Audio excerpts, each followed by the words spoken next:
the alternative forms from the bottom up of participatory governance that put the subjects of rights at the core, and especially the importance that we heard about looking at ourselves in the historic moment that we are experiencing.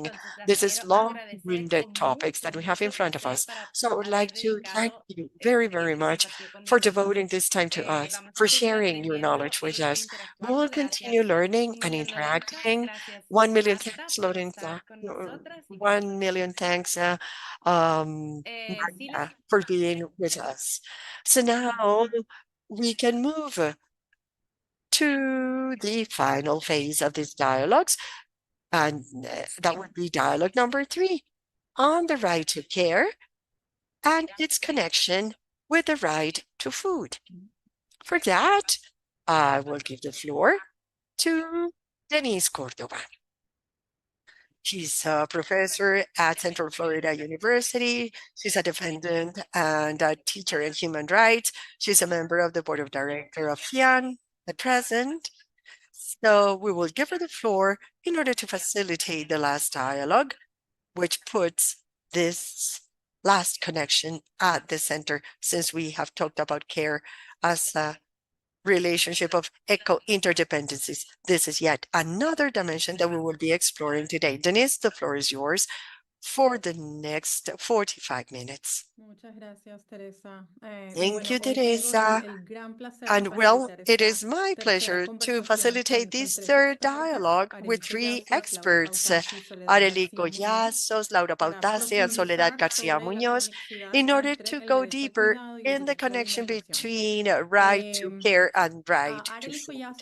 Arely Collazos, she's a seat custodian. She's a member of the Committee for the Defense of the African Cauca territory. She is the owner of El Renacer Seed House. She's a coordinator of the Afro Food Market Perico Negro. She's a nurse aide, and for 10 years she's been doing defense actions of the traditional farms, conservation of seeds, and promotion of solidarity economy. I will also introduce the other 2 panelists before I turn it over to Aurelia.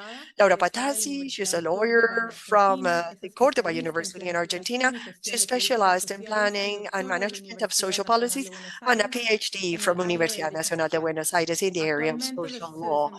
Today, she's an independent researcher at the National Council of Scientific and Technical Research and the Institute of Social and Legal Research in the School of Law in Universidad de Buenos Aires. She's a professor, a pregraduate, a postgraduate, consultant in ECLAC, and she's a pioneer in cultural research with a gender perspective in public policy. She's an independent expert and the president of the Working Group for the Analysis of National Reports under the Protocol of San Salvador. She's a pioneer researcher in defining the right to care and self-care. She leads the interdisciplinary working group, Social Rights and Public Policies in Universidad de Buenos Aires. And last, we have Soledad Garcia Muñoz.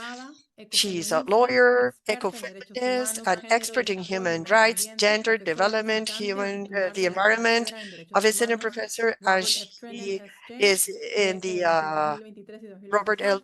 Training and she's a distinguished fellow in the Human Rights Institute of the Law School in Georgetown Law University in the United States. She was the first special rapporteur on economic, social, and environmental rights of the Inter-American Convention on Human Rights. During these years, she was part of the working group of the San Salvador working group in the OAS, where she was between 2022 and 2023, from 2009 until her incorporation to CIDH. She was the representative of the Inter-American Institute on Human Rights based in Montevideo, Uruguay, where she organized 6 editions of the Brazilian Interdisciplinary Course on Human Rights. She was the president of Amnesty International in Argentina. She was the vice president of the International Executive Committee and president of the Working Group on Gender and Diversity. And well, as you can see, This is going to be a very enriching dialogue. Each panelist will have 10 minutes to reflect upon the connections that exist between the right to care and the right to food from their own experiences and their own knowledge. And then we will open the floor for questions from our audience. So, Areli, you have the 10 first minutes in this dialogue. Please go ahead. Tiene la palabra, si me escucha. Can you hear me? You have the floor. Areli? Buenos días. Good morning. Ya. Soy Arely Collazo, del I norte am del Areli Cauca. Collazos, and I'm in the north of the department of Cauca Vocación agrícola, with an agricultural vocation, me ha llevado and this has a led me interpretar y a conocer to interpreting and to knowing claramente lo que es el derecho humano a la about alimentación. the right to food. Acá tenemos dos casas de We semillas, have two las seed cuales houses una es here, Renacer one of them being y la otra Renacer, es Refugio de la Agrodiversidad. and the other one is Refugio de la Agrodiversidad, Shelter of Hemos visto Agrodiversity. en todo nuestro recorrer In our que la history, mujer desde unos inicios que llegó al territorio that woman from the very beginning in this territory was already ella traía enslaved, en sus and she brought with peinados her las semillas que luego the seeds fueron plantadas en un that bosque were tropical then seco planted in a dry que tropical fueron forest modificando and that para were llevarlo a lo gradually que es hoy la modified finca tradicional. to come to what we have today as the Las semillas traditional criollas farm. y nativas Creole native son seeds como política llevarlas a cada encuentro que nosotros compartimos en los are like espacios que policies. We bring them to every se space realizan that we acá go en el norte to del Cauca, mi territorio, and that are por held Semilla here las in Semillas the north y part of our por la territory by colaboración the también seed de FIAN. school and through the collaboration Este of ejercicio FIAN. nos permite This exercise allows us realizar una vida que podamos propagar to en have alimentos vivos, life that semillas we can vivas, propagate porque in la life semilla es elements and poder, seeds because seeds are perpetúa esas power. semillas que nuestros ancestros nos Perpetuating dejaron. these seeds that our Y también ancestors left us is tener esas semillas important, and to para have these luego seeds llevarlas a so that nuestras then mesas. we can Son have them semillas on reales, our semillas que no tables. han sido These are real manipuladas seeds, genéticamente, things that have not been semillas genetically modified, que sí tienen los seeds contenidos that have nutricionales que requerimos. the required nutritional content. Vení, vení, vení, que no me... Ay, perdón, un momentico, si me escuchan. Es que no sé I por don't qué. think you're hearing me very well. Sí, abrí la cámara y no sé por qué no me... I opened the camera, I don't know why. Ah, ya. Perdón, ¿me escucharon hasta dónde? Okay, could you hear me so Sí te far? escuchamos, Arely. Yes, we did, Bueno, Arely. muchas We gracias. heard you. Thank you. Entonces, en ese orden de ideas, So, nuestras in fincas this spirit, tradicionales our traditional es un farms espacio are a space donde nosotros propendemos por todas las variedades where que tenemos we acá en el territorio, care for all the varieties that we tanto grow here in our vegetales, territory, plátano, yuca, fruits, maíz, plantain, cassava, pero tenemos corn, unas maize, problemáticas en las but we have a cuales se nos problem ha ido viendo amenazada estos espacios because our space has por la been or minería is de being arcilla threatened by y clay también mining por el monocultivo de la caña que ha sido and intensificado sugarcane plantations progresivamente, that have también become la progressively llegada intensified, de los maíces transgénicos and the que arrival of atentan contra transgenic las semillas corn nativas that go porque against estas native pueden seeds because mezclarse they can y be mixed ser up dañadas and be y cambiar harmed, su naturaleza. and therefore their nature Desde changed.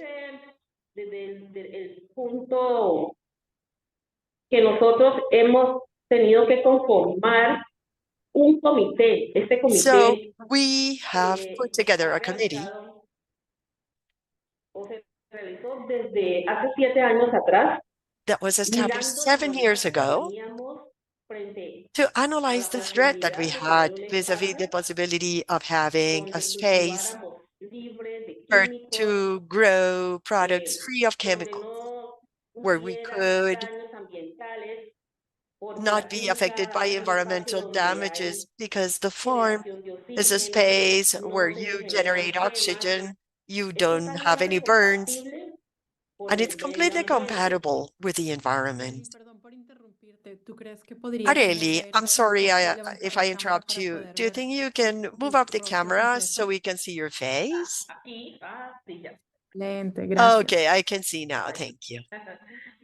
Entonces, desde el Comité por las So, Defensas del Territorio, in the hemos Committee estado for the haciendo Strategies in gestiones the Territory, we en have las been taking cuales actions in hemos which sensibilizado a la we have población raised del awareness among the campo, a los population living in the agricultores fields, en the este, farmers, con estos conflictos que se han around these generado acá en el conflicts territorio, pero que that have como been generated cada here in our quien territory. estaba caminando por su lado, Each one no was eran detectados. going on separate Entonces, ways. ya con esas investigaciones So with these hemos empezado a explanations, hacer gestiones we've been able tanto a to nivel take action social como both también hemos socially tocado las puertas del and Estado. also reaching out to the En esta state. semana, justo en esta semana estamos And this haciendo una week, celebración de la precisely, cuarta semana por las we are fincas tradicionales celebrating acá en el the fourth municipio de week Villarrica, pero for the también traditional tenemos farms influencia en los here otros in the municipios municipality of que Villarrica, comprende but we also have el influence in corredor all the afroalimentario, municipalities como that lo make hemos up the denominado, porque con Afro esta apuesta food queremos corridor, as we brindar a have called it, todas because las with this fincas tool, we want tradicionales que to aún bring together the few traditional hay farms that still en el survive territorio. in the Entonces territory. están el municipio de So we Villarrica, have the el municipio de municipality of Puerto Villarrica, Tejada, Santander de Puerto Quilichao, Tejada, Caloto, Santander de Quilichao, Padilla, Corinto y Caloto, Miranda. Padilla, Corinto, and Aquí, Miranda. mayoritariamente la So población here, es afro. the population is También hay mostly African mestizos descendant.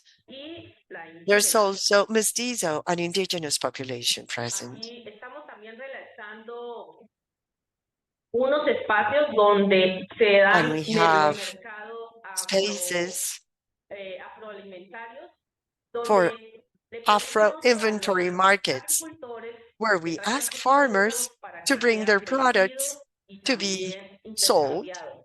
and Y en cada uno de exchanged. esos espacios también And in llevamos each one of those semillas, spaces, we come with porque la seeds idea too, es because the idea que nuestra is gente entienda y se that dé our people cuenta will que understand la and will mayoría, realize muchos de los productos que están that the seeds comprando en and many of the supermercados products that they're provienen buying de at semillas transgénicas, supermarkets semillas que ya han sido come manipuladas from genéticamente, genetically modified seeds, y transgenic no es seeds, lo mismo and it's not the same consumir un maíz to nativo o consume criollo que native or un Creole maíz que corn ha or sido maize manipulado de than esta corn manera. that has been genetically Y modified. además debemos de And cuidar nuestras also, semillas we have to look porque after our de ellas seeds depende because nuestra pervivencia y our también que se survival transmita depends on that. esta información de And also the generación en fact that this generación information will que be han passed venido from nuestros generation to ancestros generation, cultivando. information that comes all the way Nosotros from our acá ancestors as they have grown them. buscamos siempre We que always look nuestras semillas for sean seed that our guardadas, seeds sean be safeguarded cuidadas, and sean cared for protegidas, and protected sean compartidas and shared, y también que esa información and genética also en ellas that nunca the se daña genetic ni se information that they impacta. contain will never be damaged or changed. También hemos hecho en el corredor agroalimentario, And the Afro-Food Corridor, lo hemos construido con unos principios we que lo have put gobiernan. together Y some entre governing ellos, el principles to it. primero de los principios es la And the first one conservación de of las these semillas principles nativas is the criollas. conservation of Creole native seeds. Debemos de cultivar todos nuestros alimentos, We must grow nuestros all our productos que van food para ser base de esos alimentos, on the products that will become the basis for these teniendo food en products, cuenta que taking into debemos de account hacer prácticas that we agroecológicas have to implement agroecological que practices of doing incluyan so.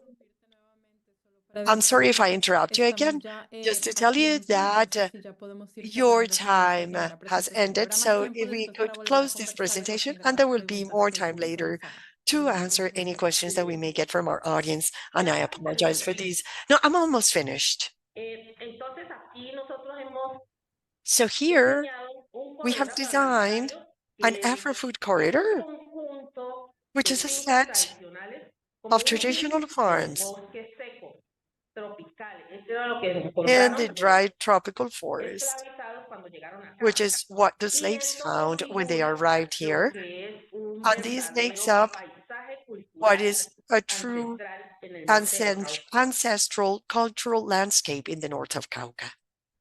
Muchas gracias por esas reflexiones. Thank you very much for your thoughts, Areli. Bueno, me gustaría invitar a Laura I would like to a invite responder Laura esta misma now pregunta, ¿no? to Desde answer su the same perspectiva, question. From ¿cuáles your son las perspective, conexiones entre which are the estos dos connections that derechos? Y también me exist gustaría between que these two podamos quizás rights? responder And perhaps I would a like to Arely un answer poco, ella also nos ha brindado una visión to holística del Areli. derecho She a la has given us a alimentación holistic desde sus view of the experiencias right to como food based defensora on her del expertise and territorio, experience de la as conservación the de las advocate of semillas, the territory and the para así conservation poder of empezar a seeds, identificar so las that by doing diversas so we can dimensiones start que tiene el identifying cuidado the various alimentario dimensions that food en care aras de un has reconocimiento de justicia in sobre favor las of a personas recognition que of ejercen el justice cuidado en el on the territorio. people Entonces yo that ahora la provide invito this care in the territory. a, So a Laura, reflexionar please, durante los siguientes let's 10 minutos. have some thoughts on this in the next 10 minutes.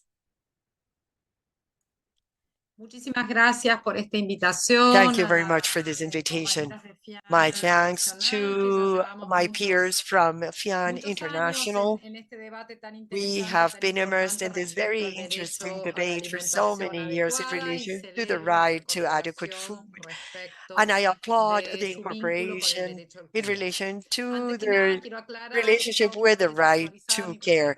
I must clarify that my presentation was somewhat out of date, and I'm not part of the working group of the San Salvador Protocol. I was part of it together with Soledad, but today I'm not playing that function. So having said this, I also celebrate the approach that Adelie gave us in relation to this holistic view of the right to food. And we are crossing a particularly important moment in Latin America. Why is it particular? Well, there are many specificities. We've always been characterized by those specificities, but we are at a time where almost 20 years ago, with all the activism of feminist academia and having dialogues with feminist movements and linkages with certain spheres of advocacy, we've been able to install in the Latin American agenda the relevance of care as work, but also the relevance of work as a human right, the human right to provide care, to be cared for, and to self-care. And this conservation, which is a very important process because it happens as part of a process in Latin America, it's a process where by applying certain methodologies with academic contributions and this dialogue, for instance, applying the methodology of the approach of human rights, we were able to realize that in all the international treaties and agreements, starting with the very first instruments, as a global community, we committed ourselves to recognize, respect, and guarantee, and here there's a direct commitment to the states, of the human rights to care, to be cared, and to self-care. What does this global commitment mean? Well, the very first instrument looked at certain instances like protection to maternity, protection to the elderly, the concept of a dignified life that relates directly to the care responsibilities. As we know, and many of the examples that we just heard of have to do with this condition of cross-cutting activity. Nobody can live in this world, and as a human species, we're one of the few species that, if we're not taken care of when we're born, we could never survive. So we are more autonomous and we can be more autonomous relating to our care. But this is directly linked to the right to food in an interdependent manner. An infant cannot survive unless care is given to him him or her, and also if food is not given to him or her. And as we grow, we become more autonomous in relation to these two vital functions. But these are two vital functions that are interdependent, while at the same time involving others. These are not necessarily individual actions, and just as food, and by the way, for many years we've had very interesting contributions from anthropology regarding the kitchens and this environment in which culture is built and where a holistic view is conveyed or transmitted, as we recently heard, but also in a process of one of the forms of labor production or work production that the history of mankind has gone through. The work in the form of care is one of the most perfect forms of work. It's a global chain of work.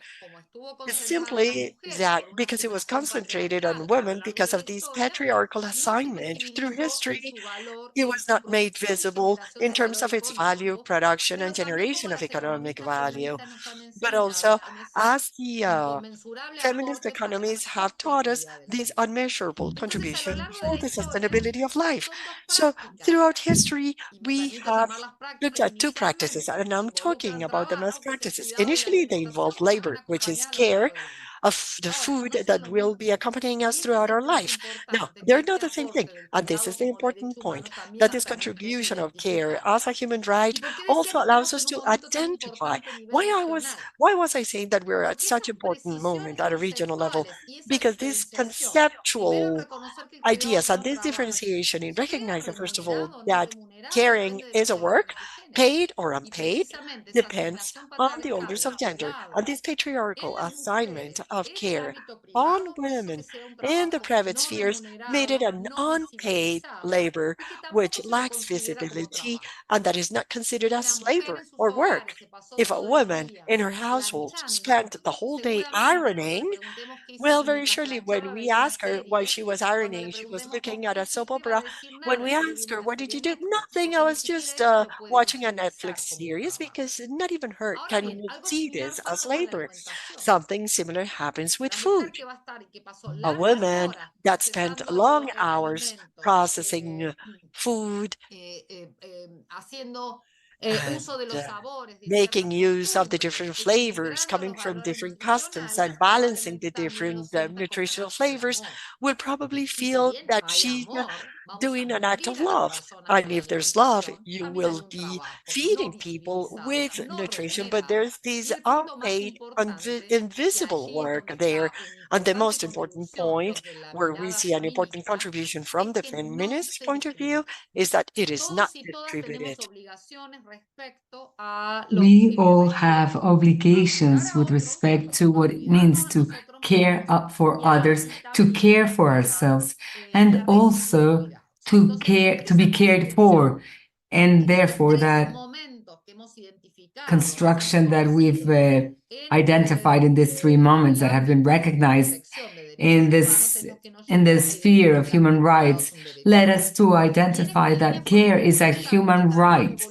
So in this line of thought, the regulatory evolution was very important. So as we said at the beginning, all international treaties and contracts, the universal rights of protection for human rights in United Nations, and also in the Ibero-American, Inter-American, also the protection of rights of elderly, which is the first legal international instrument that speaks concretely about care. So that academic evolution is reflected in this Inter-American instrument.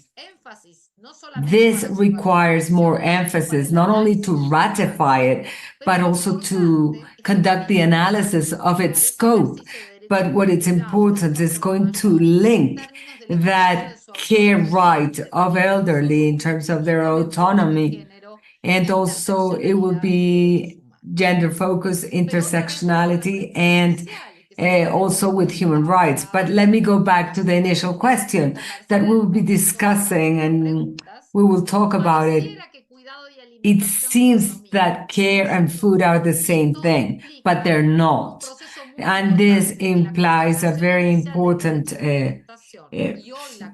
process, the enshrine what we see that the right to care and the right to food is enshrined in human rights. We will have at the end of the year more interpretative instruments. But right now in the Inter-American Court of Human Rights, we have the consultative opinion 31 with Argentina in 2023.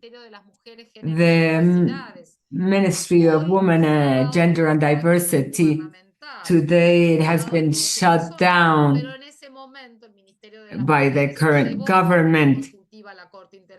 But at that time, so that we took this question so that they interpret the scope in an autonomous manner on the right to care, to be cared for, and to have self-care. So very likely before the end of the year, we'll have standards that will be linked with all those other standards of the right to food. So we are not in a game that adds up to zero. We are clear. We have a clear path. We have in the Vienna conference, when in the action platform in Article 5, they talk about all human rights are universals, interdependent, and the states require satisfy political, social, cultural, and economic rights under the same conditions.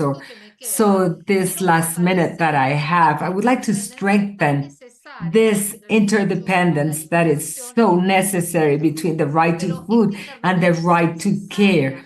But this necessary interdependence will become more visible. And for women, it's difficult for them to realize that the food they provide or nourishment they provide in their homes should be distributed among all the people. These are the states with positive and negative actions. Social and community organizations within the family, men have always been cared for, but they don't actively care for. And we have concrete data with surveys that we've done, and also with respect to markets. So in this diamond of care, we need an active defense of the right to food and the right to care, and to really describe or devise its scope, and especially the right to food, the right to be cared for, to care for, and to self-care. So thank you, Laura, for your reflections and for telling us a little bit of this important role of Latin America in having this right enshrined in the United Nations, and also talking about the interpretative standards are under process, and we are waiting to have this, to make this interdependence evidence. Now I would like to give the floor to Soledad so she can answer the same question from her own perspective. Thank you, Soledad.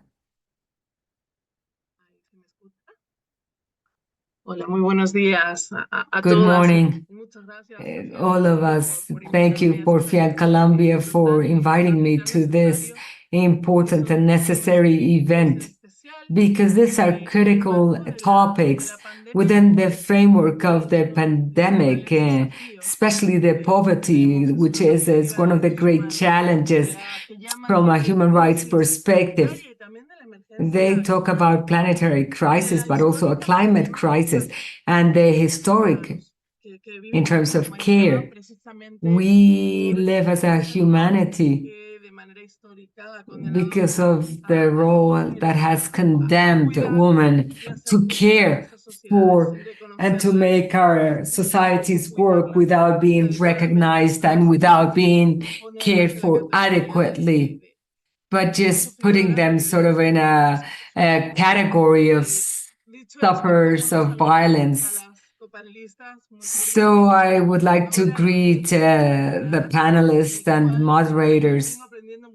And I've been learning a lot from you, and I would like to share my reflection from a lawyer perspective a feminist perspective and from my field experience, developing protection measures and standards on the right to care and the right to food. It's undeniable that there is a link between these two elements. The right to care cannot be protected without protecting adequately the right to food. And as we know, the right to care is being right now, it's in the process of being recognized. So I would like to talk about five broad spectrum or that my experience as of 1917 in the work group of San Salvador and in the current work that I conduct in the academia. This mandate, the commission decided to create a special rapporteur on being the first rapporteur, I was able to think about this multi-right mandate. What would the rights to be recognized that should be identified? And from that perspective, that ecofeminist perspective, I had the opportunity to raise the flag of the care, especially during the pandemic. The commission was really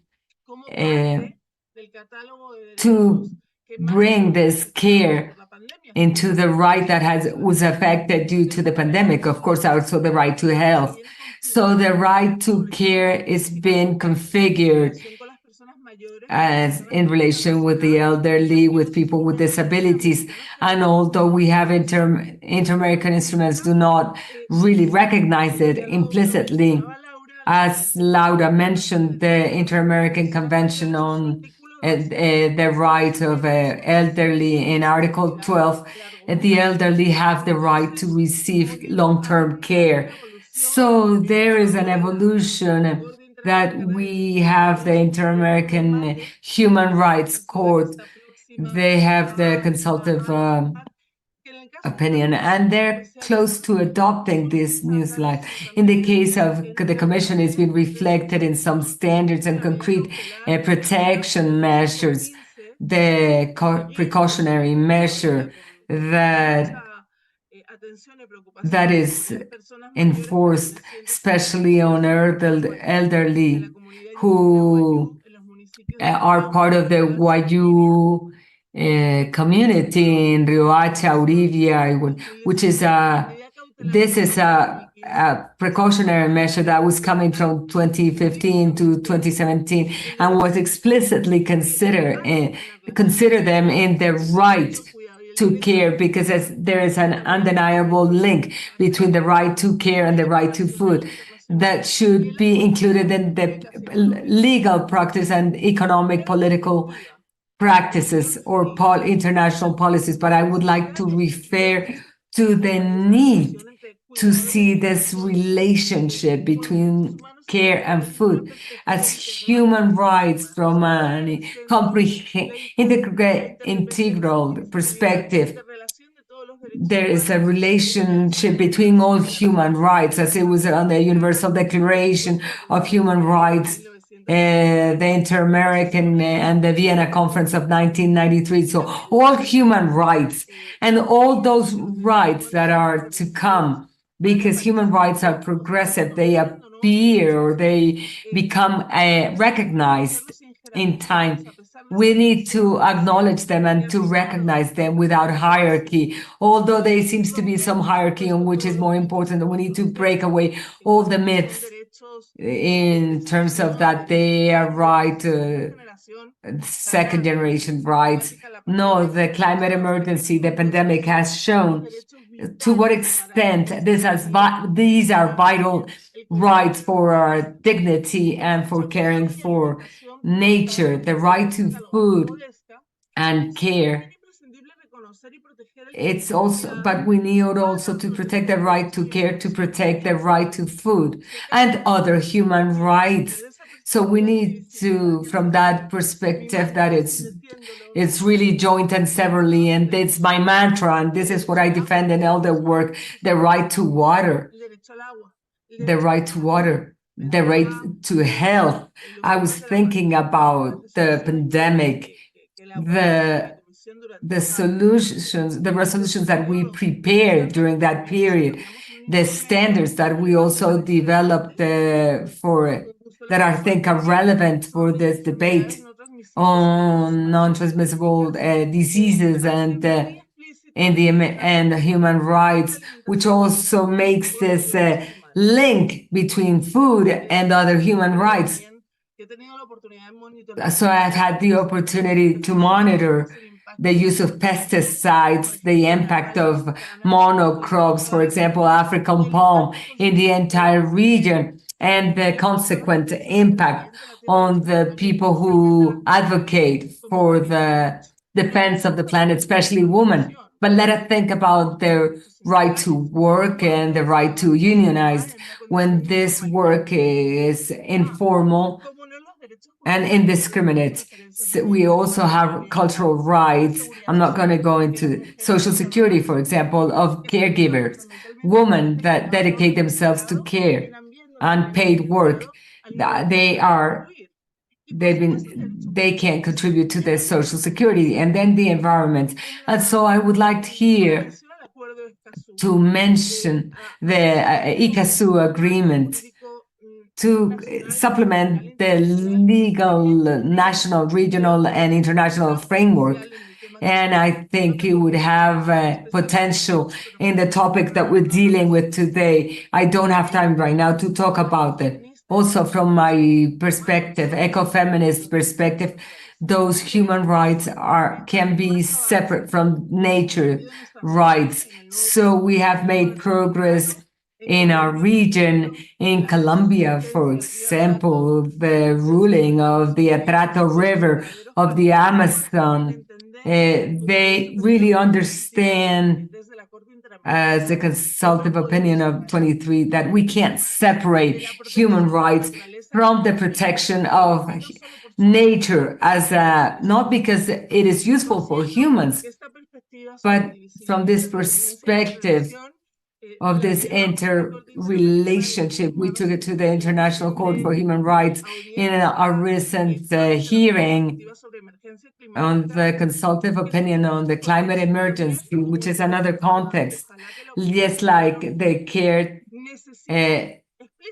care right, we need explicitly to include that criterion, hermeneutic criterion. I would also like to take advantage to make a call and develop new universal inter-American standards of human rights to use the national definition of human rights so that public institutions and private institutions are accountable.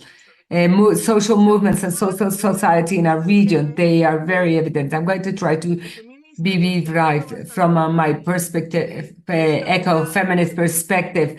And I think we need to state the premise, but the great progress relate to women and feminist movements. Nothing would work in our society without women. Not only the stoves or those women that fetch water, but from the time we are born, when they feed their boys and girls. I was also thinking about something that really enrages me.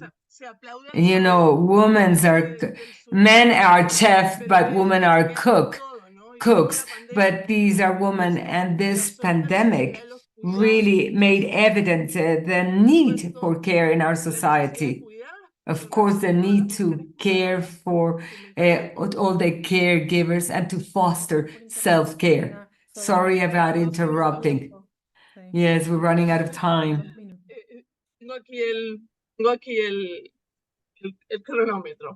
I have the timer. So let me summarize the perspective of development and inequality. We can't analyze this topic without thinking about the amount of people that live under poverty in our region. The right to businesses and human rights, I was able to work with them, and I continue working, and not only during the rapporteur, but the report on businesses and human rights and climate emergency, and this intersectional perspective, not only looking at populations that we recognize, but also populations that, due to poverty, they're not street dwellers. I was able to see this in Los Angeles, in Brazil, or people who work informally, or so we need all these perspective, but also political will to apply the human rights perspective in a cross-cutting way, including humans and nature. We need to understand care as a critical aspect for society, with this institutional coordination that our Colombian peer was talking about, and to make all economic and all players accountable, not only economic players. And we talked about the High Commissioners for Human Rights. We need to walk to an economy for human rights in this region, which is the most unequal region in the world. And that's caring for people, nature, and that's intervening in fiscal and economic policies with this right, and the right to development should put at the core the well-being of the population, but not only the profits. So just to apply those principles, and that's what I would like to encourage to continue using strategically all international national bodies to protect these rights, and all those rights that are jointly and severally working together. Thank you, Soledad. I think there's some questions. Maybe I would give each panel member 1 minute. For Areli, there's a question on how you've been recognized, or the work that you've done as a seed garden between your leadership. And Laura and Soledad, you've talked about this topic, but given the process of the right to care at regional level, let's continue reflecting. What are the obligations that states have vis-a-vis this right from an intersectional perspective, and how do you relate this with the right to food? 1 minute for each. We're running out of time. I would like to say, at the beginning, by nature, we've been caregivers, but caregivers should also be cared for, so that she can care for others. So we as women, we have had to care outside when we work, and to care within our family, inside our family. So it's double work that we do, and it's not recognized. We as women, we've always been in charge of feeding our family members from the time they're in the womb, because that's when we begin to feed them. Feeding begins with the umbilical cord, then with breastfeeding, and then preparing the food that we're going to provide our families. But this is made invisible by the state, by society at large. And the woman is wasting, or their life is sort of going, but that's not seen. So the state should turn their eyes towards women, to that being that has given everything, because we are the ones that multiply what we gather in every live expression. We multiply, and this is something that we need to be recognized in the history of life, the fundamental role that woman plays and has had over their shoulder and has never been recognized. I also talked about the way and how the Afro woman reached this territory. And she planted the seeds, she cared for the seeds, and the little seeds that we still have with so many struggles because they've always been attacked and we've kept them because I don't know if you have any other question. No, thank you, Areli. Now we move for Laura and Soledad, just the reflections to be able to close this panel. Thank you. It was really interesting. What happens with obligations by states? These are concrete obligations. They are determined. And then again, what we were emphasizing with Soledad, there are a series of obligations to do or not to do. And they need to be complied with, but there are other obligations that appeal to this co-responsibility of care that we promote in Latin America. There are obligations within the family that require that distribution that doesn't exist. Soledad was talking about the pandemic. The pandemic allows us with the colleagues, we call it the syndemia. No one can't, nobody knows what happens in the home, but we went back in time. And this is an alarming issue, but also on social and community organizations, we have experienced that they are burdened by solving because they need to solve when the state is not meeting their obligations. And we can't discard the obligations that are the obligation of the market. Businesses have eluded some of those obligations. So we need social co-responsibility about care and to promote that interdependence between the care to food and the right to care and the right to food. Soledad, thank you very much for the question. Before answering the question, I would like to greet Areli because it's just wonderful to have a person who cares for to have a person that cares for nature within us. So I guess with Laura and you, we felt her presence, her capability of being a seed guardian, being able to care for everything, not, even the Pachamama. And I had the opportunity to work in an effort for in Colombia that they have these standards on the free use of seeds. So I think it's timely to share this information with the audience. Now, with respect to the obligations of states, with respect to the right to care, we also ask about the right to food, although they are acknowledged. But we are waiting to what the Inter-American Court has to say about human rights. But from the work that we have conducted together with the Commission, care is from the Inter-American system.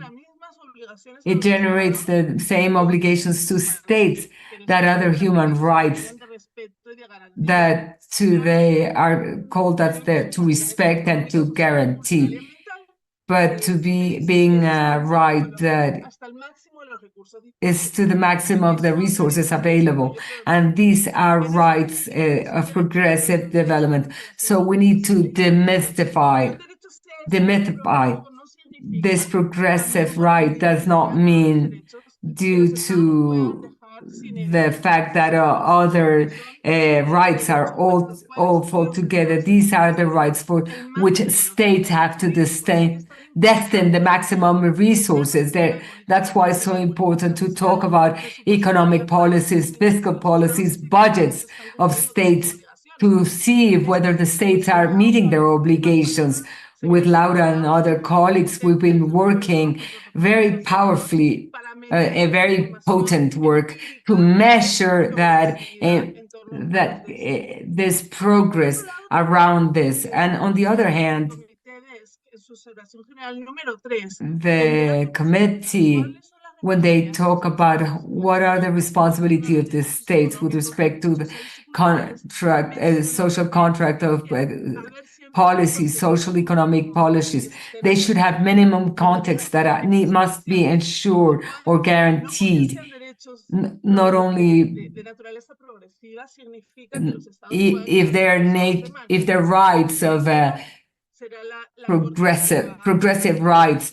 The states still have a responsibility, but I think the court will provide more clarity. But I would like to talk about the responsibility of the states to the action of businesses and other actors.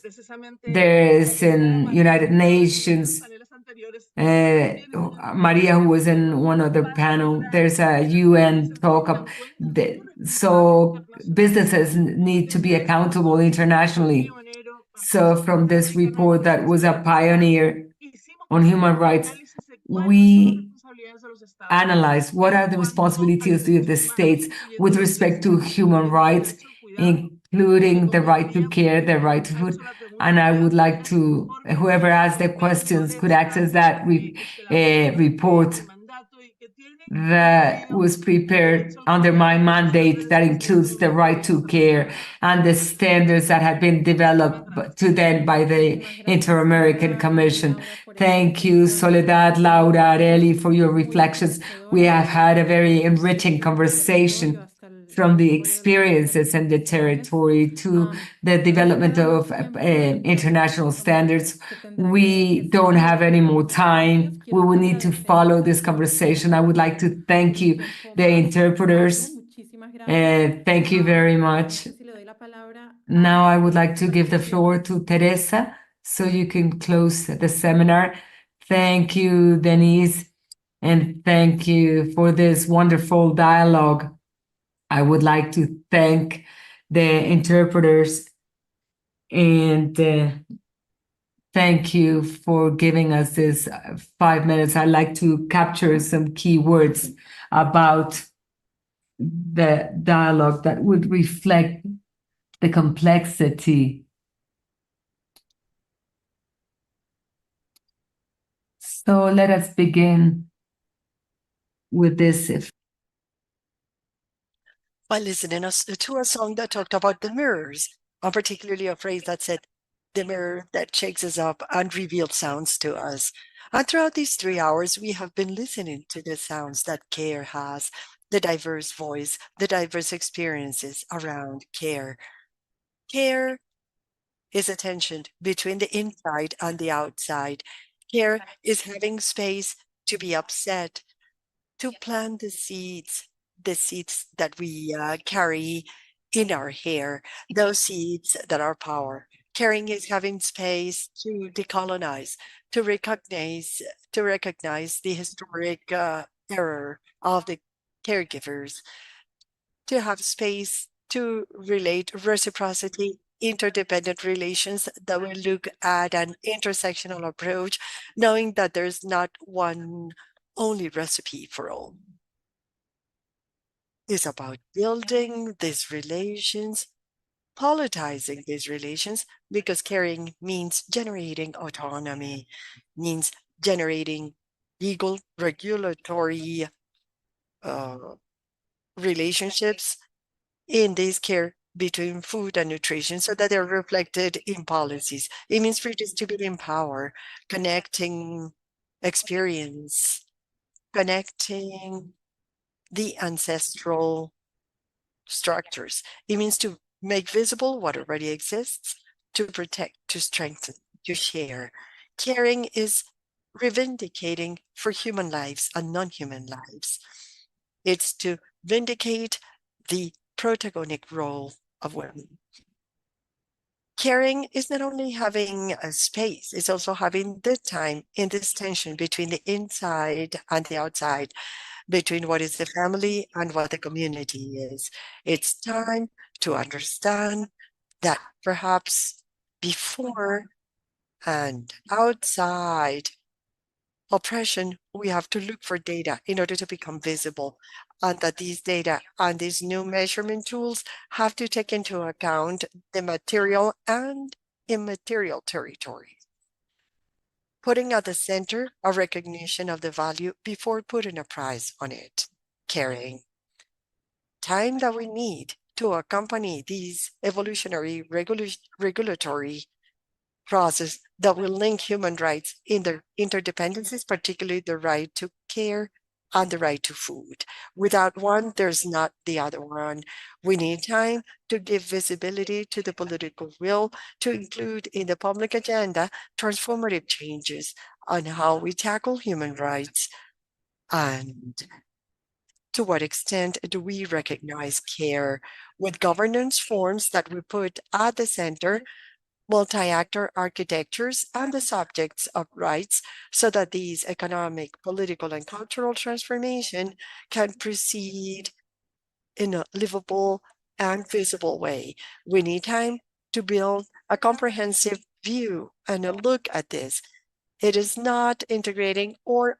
From a feminist point of view, we must be able to say that we want to provide care and that we are entitled to care and we have a right to food, that we want to expand the limited understanding of this, and we need space and time to recognize, to respect, to resist, to redistribute, to reduce, to represent, to reformulate, to reconceptualize in a radical way the care, the self-care, and being cared. A million thanks to FIAN Colombia and Urgency for organizing this first dialogue. We can attest to the fact, according to the comments, that other dialogues will follow, and then the perspectives of the indigenous peoples will continue being involved and made visible and found in the subsequent dialogues that will be coming. And we're aware of the importance of the complexity and the relationships. We want to thank all of you following us on live, mainstreaming, YouTube, where these first dialogue will be recorded. And my thanks to all the panelists, and especially to the interpreters that took such good care of us in the semantic part of our words. My thanks to the whole team of Young Colombia that has been in the invisible care side of things and that succeeded in having our virtual presence around this continent. Thank you for caring before, during, and after. And for me, Teresa from FIAN Internacional, I really want to thank you all and thank you for enriching me very much today. So, the best of our greetings, and we'll be looking forward to telling you about the next steps. Thank you.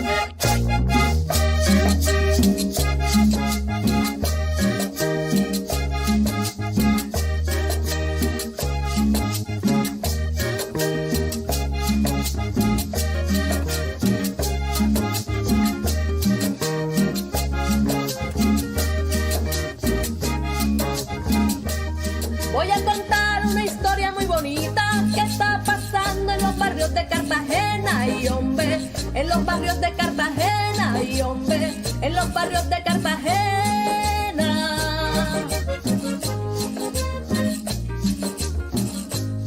Varias mujeres y Consuelo Arnaiz inventaron un espejo bonito, ay hombre, un espejo bonito, ay hombre, un espejo bonito.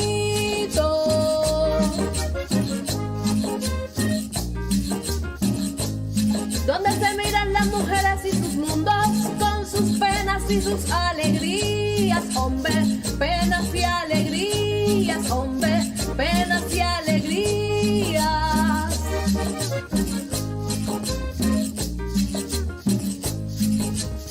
Mujeres espejos somos y aquí reímos. Mujeres espejos somos y aquí lloramos. Mujeres espejos somos y aquí cantamos. Mujeres espejos somos y aquí bailamos. El espejo no te miente, él te dice, él te grita la inclemente realidad. mujer amenazada, golpeada con su boca reventada, explotada, vendida, comprada, violada, engañada, agredida, destruida, aprovechada, amputada, mutilada. El espejo no te miente.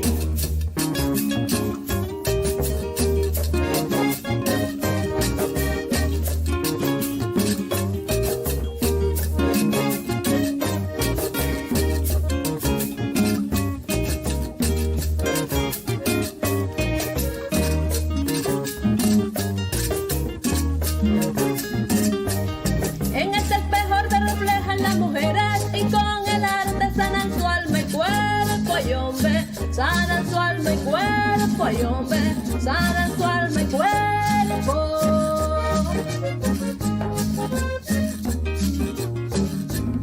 ¿A dónde llegan las mujeres con sus cuentos y sus relatos de muchos colores? Hombre, sus historias de vida, hombre, sus historias de vida.